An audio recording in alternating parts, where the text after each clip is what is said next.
الاستراتيجيه. وما هذا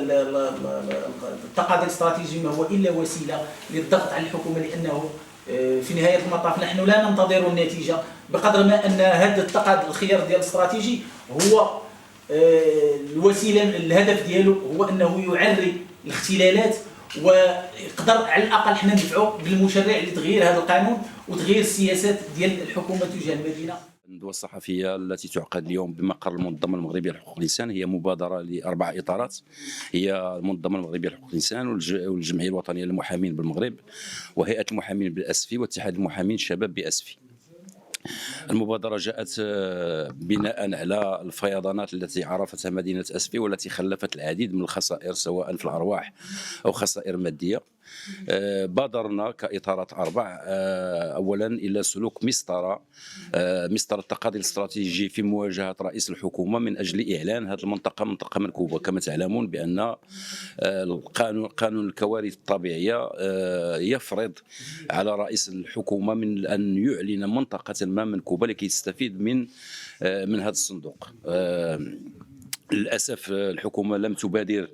رغم هول الكارثة التي أصابت المنطقة إلى إعلان هذه المنطقة منطقة المنكوبة لكي يستفيد الناس من حقوقهم المشروعة في هذا الصندوق ديال الكوارث الطبيعية، سواء الأشخاص الذين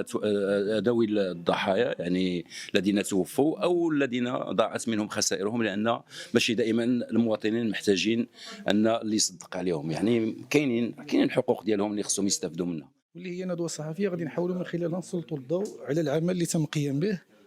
في هذه الأيام القليلة الماضية فيما يتعلق بمحاولات التدخل والترافع من أجل أنه يكون هناك تدخل على مستوى مدينة أسفي باش يكون واحد النوع ديال الإنصاف الاقتصادي والإنصاف الاجتماعي. أولا احنا في البداية كرئيس المنظمة المغربية لحقوق الإنسان كنعتبر أنه التدخل الملكي نثمن هذا التدخل الملكي فيما يتعلق بالمساعدات التي تم تخصيصها المنطقة،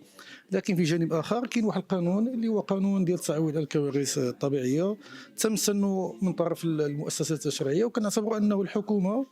يجب أن تعمل على تفعيل هذه القوانين تجاه المناطق اللي كيوقع فيها نوع من الأضرار كمدينة أسفي. وكنعتبر كذلك على انه اليوم منطقه يعني مدينه اسفي في حاجه الى واحد النوع ديال جبر الضرر فردي فيما يتعلق بالتعويض على الممتلكات او الاضرار الماديه ديال المواطنات والمواطنين في مدينه اسفي، كذلك فيما يتعلق بالاسر ديال الضحايا اللي توفوا، وهذه مناسبه من اجل اننا نعزيوهم على اثر الفيضانات، ثم كذلك ما يتعلق بالبنيه التحتيه. الامر الثالث اللي ناكدوا عليه هو انه اللحظه اللي كنطالبوا اعلان ديال منطقه معينه او مجال جغرافي معين بانه يعني منكوب، راه ماشي سبه، ماشي معيون، راه ماشي سبه، بالعكس كاين واحد القانون ينص على انه باش منطقه معينه وساكنه منطقه معينه تعوض يكون عندها واحد النوع ديال جبر الضرر. المدخل القانوني اللي كاين هو انه يتم اعلان هذه المنطقه منطقه منكوبه، وبالتالي حنا نطالب رئيس الحكومه ونطالب الحكومه ونطالب السلطه التنفيذيه بضروره اعلان مدينه اسفي كمنطقه او كمدينه منكوبه، من اجل انه يكون هناك واحد النوع ديال التدخل استعجالي وتدخل مباشر على مستوى جبر الضرر الفردي والجماعي في هذه المنطقه.